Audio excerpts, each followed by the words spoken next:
Goeienaand almal. Ek hoop het gaan goed. Ek hoop julle het 'n lekker dag gehad.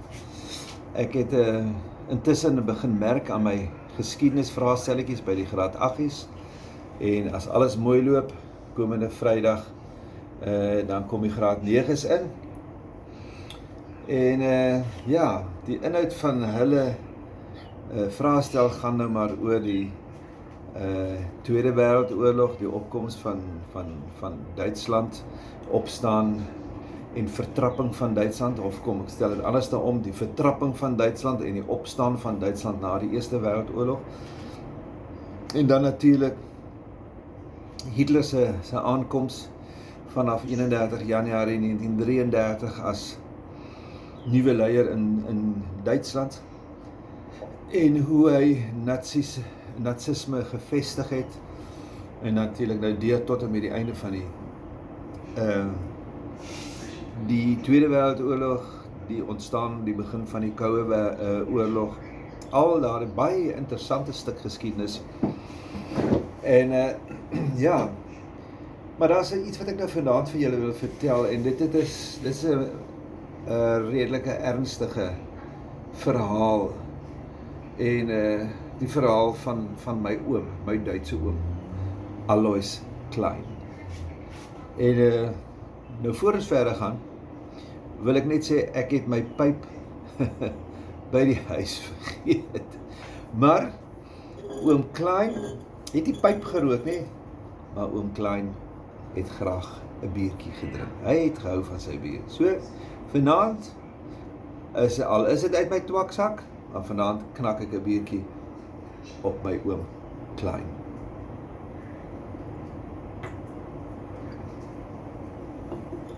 Julle weet, toe Hitler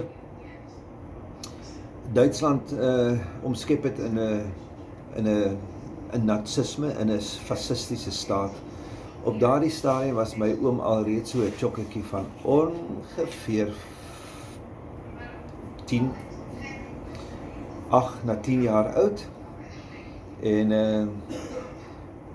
Hitler het natuurlik nou met die Hitlerjeug het hy ouers geforseer om hulle kinders te stuur na om lid te word van die jeugvereniging met hulle uniforms. En so is oom Klein en sy ouer broers en sy suster en later ook sy jongste broertjie Rudy is hulle almal lid geword van die Hitlerjeug.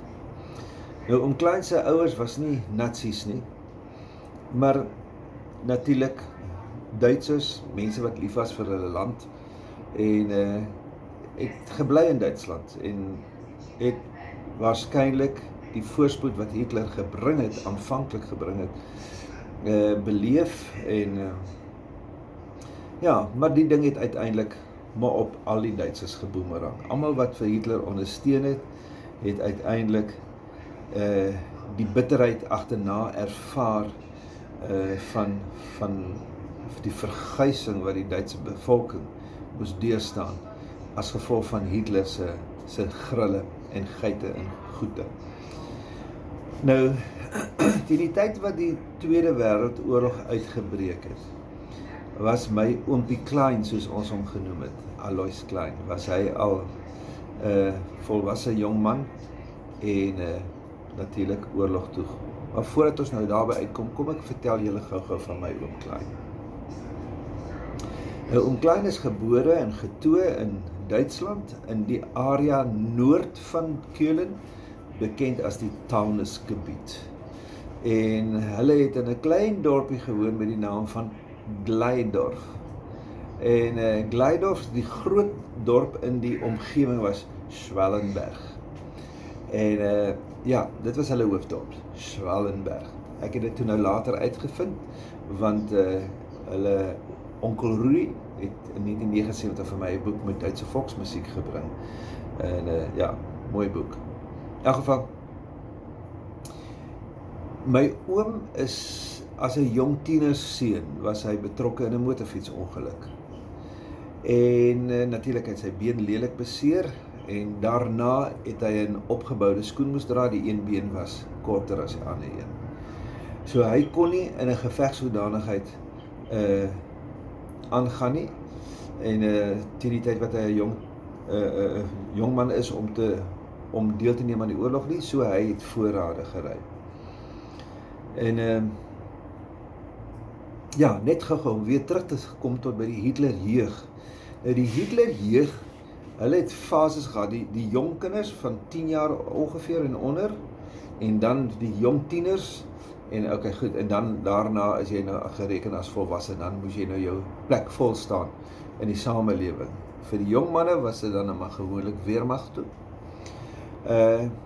In die Hitlerjeug het hulle vir die jong meisies geleer van huishou, van kook en bak, liggaamsopvoeding, en hulle moes natuurlik goeie Duitse moeders wees eendag, so hulle moes kinders baar.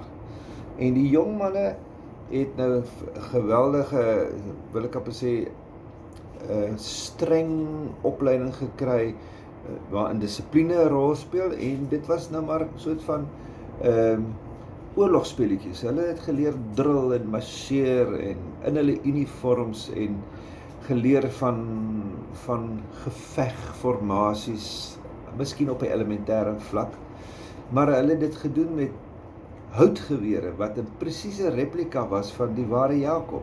Kan jy jou dit indink? En die idee was, wanneer hulle 18 is en klaar is met skool, dan moes hulle kan instap by die weermag, en dan is die grootste gedeelte van die dissipline reeds gevestig. Die ouers het nie 'n keuse gehad as om hulle kinders in te skryf as lede van die Hitlerjeug nie. Want as jy dit nie wou doen nie, dan het jy iets om te verduidelik. En onthou, wanneer jy Hitler teëgaan, het jy die hele familie, jouself, het jy in groot gevaar geplaas. En so met die gevolg is, ouers het oë toegeknyp en hulle kinders gestuur na die verpligte kampe toe en die samekomste van die Hitlerjeug. En klink nou amper of die oorlog is hier so by ons. Hoor net die honde blaf en sirenes, maar goed, kom ons gaan aan. En in elk geval so, ja, my oom hulle moes lid word van die Hitlerjeug.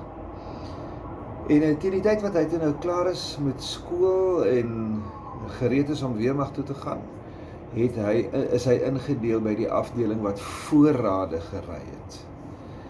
En ja, nou gaan ek vir u vertel wat my oom vir my pa vertel het en wat my pa aan my oorgedra het. Teen die tyd wat my oom met my tante getroud is, en my pa was opgelei met geskiedenis onder andere as een van sy vakke, hoewel hy dit later nooit gegee het nie.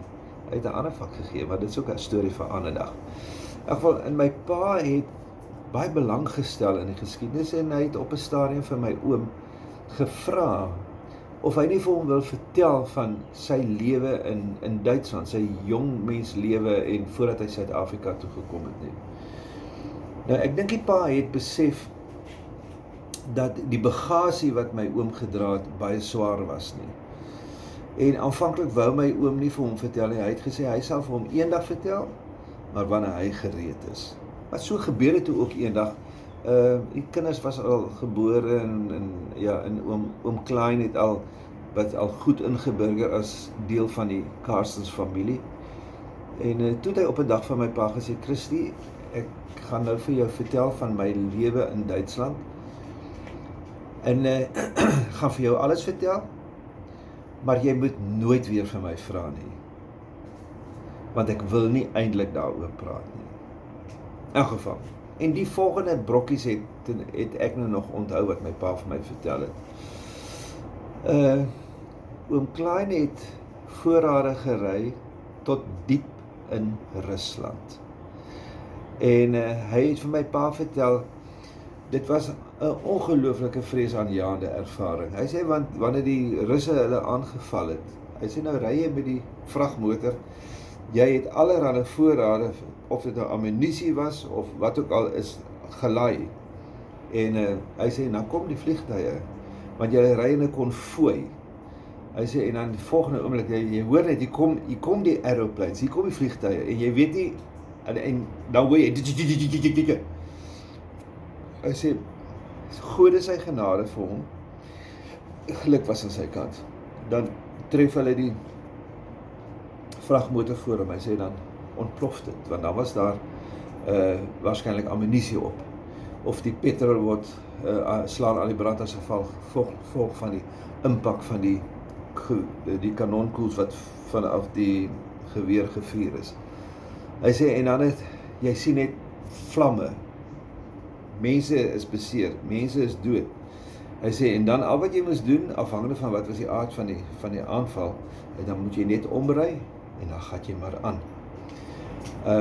En mense het ook die wat erg beseer was, kon nie help nie. Jy stel jouself in gevaar deur stil te hou en te help. So die konvooie moes aangaan. Hartverskeurend. Hy sê, en dan partykeer, dan sien jy hier in jou triespieel, wat hy ook al daar gehad, hier aan sy kant, dan hoor jy, hier kom, en dan tref hulle die voertuig agter hom. Vrees aanjaend, sien nie tergend, en dan sien jy net, daar ontplof het, konvooi gaan aan. En toe was hulle vasgekeer, hy tot in Leningrad, vandag se Sint-Petersburg, tot in Leningrad het hulle voorrade gery. En by geleentheid was hulle vasgekeer in Leningrad. En jy kon nie vuur maak nie, jy het nie water om te drink nie. Hy sê, hulle was vasgekeer in kellers, onder geboue, waar hulle skuiling gesoek het. En daar was maar 'n bekleierery aan die gang gewees in Leningrad om die stad oor te neem, en daar was 'n groot kontingent Russiese militêre mense wat Leningrad verdedig het. Ook 'n interessante storie, nie op aanbeveling van Stalin nie. Hulle het dit wel gedoen, en Stalin het op 'n stadium afgereken met daai Russiese kontingent, want hulle het besluit in eie hande geneem. Hulle het dit nie gevat vanaf die sentrale mag in Moskou nie, interessant, nee. Maar in elk geval, so is my oom hulle toe vasgekeer, en hy sê hulle het op 'n stadium het hulle, al wat hulle gehad het om te eet, was aardappels. En jy kan nie vuur maak nie, want jy mag jou nie self verraai nie. En hy sê, en dan het hulle die aardappels, die rou aardappels, dit was hulle hondsleg, maar dit is wat hulle aan die lewe gehou het. En hy sê, en as jy water nodig gehad het, en sê, want jy weet, in 'n oorlog, water toevoer word afgesny met die vernietiging van geboue en so, en hy sê, en al wat hulle gehad het, is die aardappel, en dat hulle die aardappel gedruk, dat hulle net ietsie, 'n sapperigheid kon uitkry. Sê, dit was wat hulle mee aangesukkel het, 'n aaklige ervaring. En toe het my oom ook vertel dat wat hulle beleef het in die oorlogtyd was die voortdurende sirenes wat afgegaan het as daar lugaanvalle gekom het op Duitse stede. En dan begin het, en dan moet jy gaan skuilings soek. En nou jy weet, in Gleidorf, ja, waar soek jy nou eintlik skuilings? Daar, ja, so, mense moes gaan skuil. En die meeste huise het daarom hulle eie persoonlike kellers gehad. En ja, daar sit maar af onder in die keller, en daar hoop jy vir die beste. En die ander ding wat hulle ervaar het, is die gebrek aan kos. Kosvoorsiening, kosproduksie het, so te sê, totaal gaan stop. En mense in die stede veral, in groot dorpe, dis die ouens wat die swaarste gehad het, want hulle het nie in die platteland gebly nie, hulle het nie, wil ek sê, 'n stukkie grond gehad waar hulle nog iets kon plant, al is dit ook hoe onveilig, maar daarom aan te eet nie. So, dit het swaar gegaan, en ja, kos was oor die algemeen baie skaars, en mense het honger gely, mense het, in party gevalle het mense doodgegaan van die honger, want hulle kon nie voorraad kos kry nie.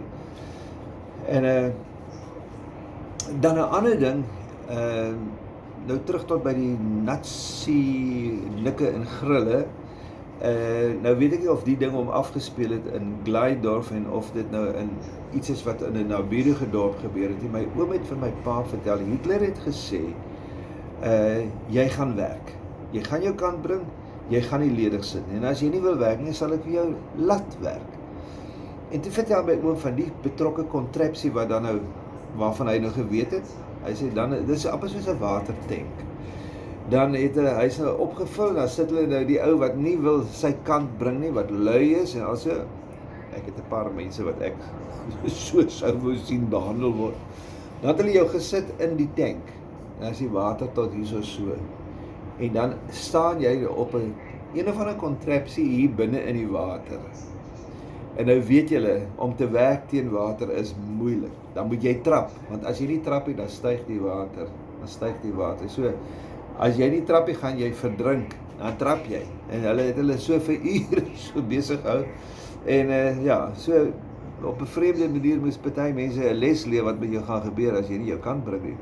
Dit is sommer so tong in die kies, maar dit is die reine waarheid.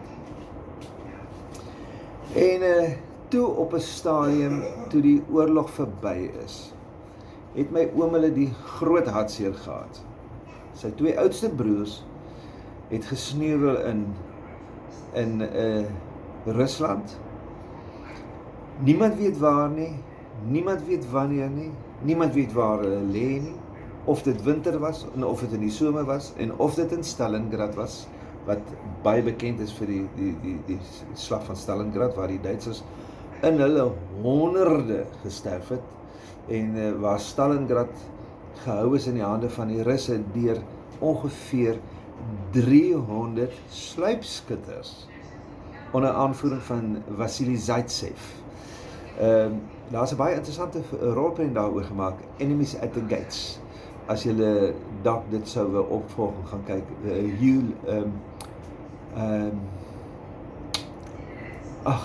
wat is die akteur, maar toe ek wil maak 'n saakie, kyk net 'n bietjie Enemy at the Gates. 'n Fantastiese fliek, baie interessant, spanningsvol. Maar sluipskutters beklei mos nie soos 'n kontingent soldate nie. Hulle wag. Jy weet nie waar hulle is, hulle kruip weg. Hulle daar in die ruïnes van Stalingrad het hulle weggekruip. Die Russe self het Stalingrad min of meer vernietig voordat die Duitsers daar aangekom het. En toe die Duitsers daar kom, toe slaan die Russiese winter toe. En so het Wassily Zaitsev en sy 300 sluipskutters die Duitsers ingewag en uitgehaal, en die Duitsers het nie geweet van waar skiet hierdie vyand nie. In elk geval, dit is sommer te loop. So, my oom het nie geweet waar sy 2 broers gesterf het nie. En dit was sy ma se grootste wens, tot op die dag wat sy haar kop neergelê het, as sy tog maar net iets kon hê om te begrawe, sodat sy kan afsluiting kry. Ja, maar in elk geval, so nou toe na die oorlog, toe het my oom besluit, die bagasie vir Duitsland is te groot. En Duitsland is op sy knieë, en die stede en die groot dorpe is vernietig. As jy kyk na byvoorbeeld die Keulen, hoe Keulen vernietig was, Berlyn, daar's footage op YouTube kanale, iets afgrysliks. So jy kan indink dat 'n jong mens wat pas deur die trauma van 'n oorlog gegaan het, dat dit was 'n moeilike ding gewees om vrede te maak, en dat die eens magtige Duitsland wat groot aansien gehad het, wil ek amper sê, nie bewondering nie, maar aansien, aansien is miskien nie noodwendig die korrekte woord nie, maar kom ons sê dat maar aansien, in hulle militêre slaankrag. En skielik is Duitsland weer terug waar hy was, daar soos aan die einde van die Eerste Wêreldoorlog. Ek sê altyd vir die kinders, down in the gutter, bones in the light, poeg kapot. En toe het my oom besluit op 'n stadium, hy gaan Duitsland verlaat, want hy sien nie 'n toekoms vir homself nie. En hy het, dit was hier so ongeveer teen laat 40e jare, waarskynlik 1950, daar rond 50, 51, in daai kol. Toe het hy besluit, hy gaan Duitsland verlaat. En 'n kaartjie gekoop, die boot gevat, daardie jare het die mense nog nie vliegtuie gery tussen lande regtig nie, so jy het Suid-Afrika toe gekom met die boot. En hulle was weke, ek dink 6-7 weke was hulle op die boot gewees, en op pad na 'n nuwe toekoms. En hy vertel, ek raak partykeer nogal hartseer as ek daaraan dink, hoe dit vir hom moes gewees het. Hy sê vir my pa, hy het die oggend vroeg opgestaan, wel wetend dat hulle Kaapstad hulle gaan vandag Kaapstad bereik. En hy sê hy het opgestaan en die horison het so gelê. En hy sê, en deur in die verte het Tafelberg begin verrys op die horison van die see.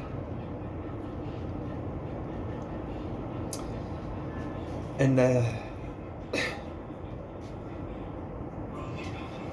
die ongelooflikste ervaring wat hy gehad het, toe Tafelberg opdoem voor hom, en hy besef, hy kry 'n nuwe toekoms. Suid-Afrika gaan vir hom 'n nuwe toekoms bied.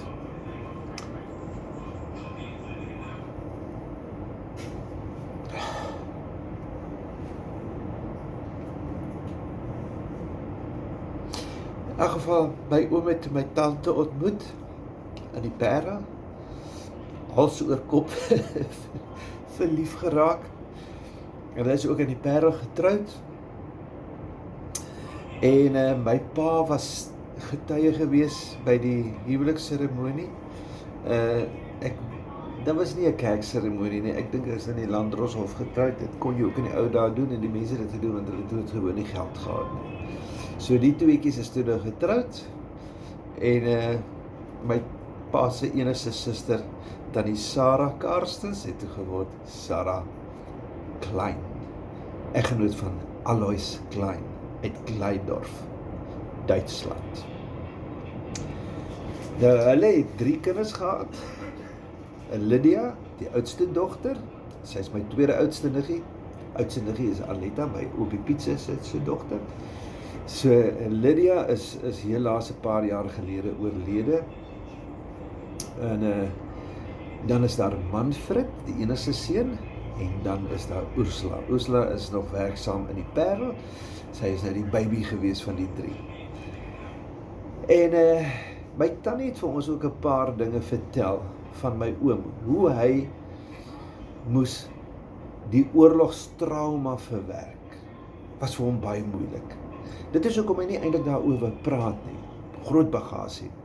Maar in elk geval, my tannie het vertel dan die voorstedelike treine in die Kaap.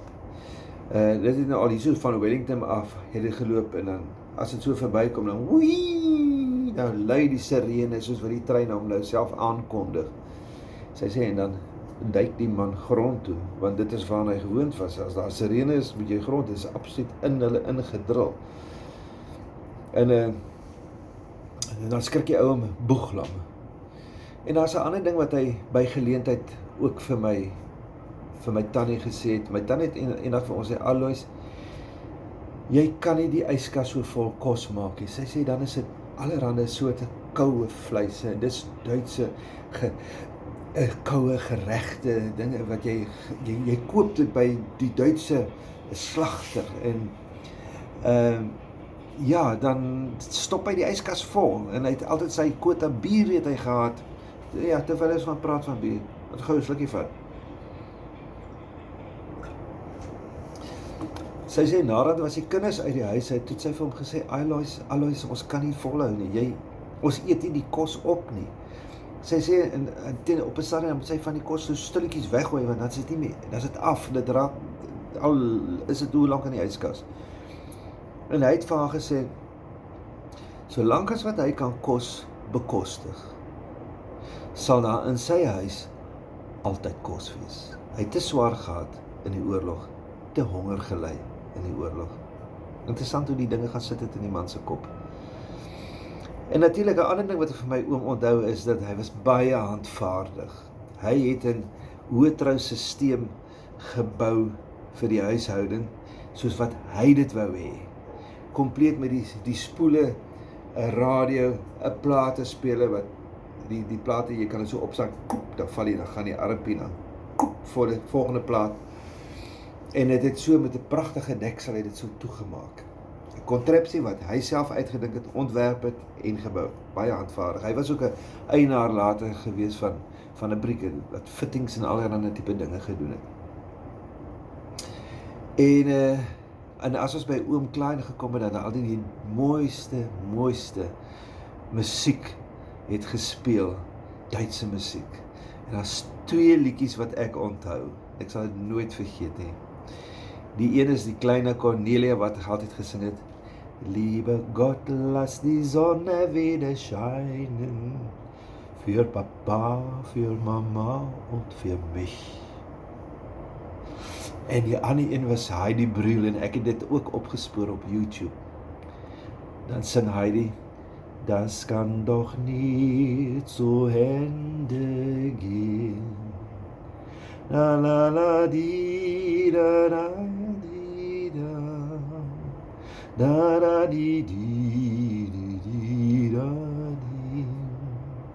Di dam da di da dam. Das kann doch nicht zu Ende gehen. Aangename herinnering vir my ook as kind. Ja. In elk geval, my oom is in die laat 80's, as ek reg het, is hy oorlede. En ek onthou hom as 'n baie gawe oom. En ek moet eerlik sê, die oorlog het 'n invloed op hom gehad, op sy persoon. Hy kon kwaai word, kon baie kwaai word. Maar ek het by myself gedink, as ek oorlog moes verwerk, sou ek nie ook dalk kwaai gewees het nie. Maar ek wil dit by sê, hy sou vir jou alles doen wat hy kon, om jou gelukkig te maak. Soos pa altyd gesê het, Klein sal ook sy broek vir jou gee, solank hy jou gelukkig kan sien. Dit is my oompie Klein. Rou Duitser uit Duitsland, en hy was so lank in Suid-Afrika, teen die tyd wat hy vir die eerste keer kon teruggaan en kon bekostig om terug te gaan na sy pa se begrafnis toe, het hy vir ons vertel. Hy het die Duits so verloor, hy moes mooi dink hoe hy sy sinne moet skep. Hy sê, want hy wil die hele tyd oorslaan na Afrikaans toe, daar by sy Duitse familie. Maar in elk geval, dis my oom. Ek onthou hom met 'n sagte hart, 'n man wat swaar gehad het, en wat 'n nuwe toekoms kon vind het in Suid-Afrika, in die hart van Sarah Karstens. En Tafelberg was sy sleutel tot 'n nuwe toekoms. Ek groet julle, lekker slaap.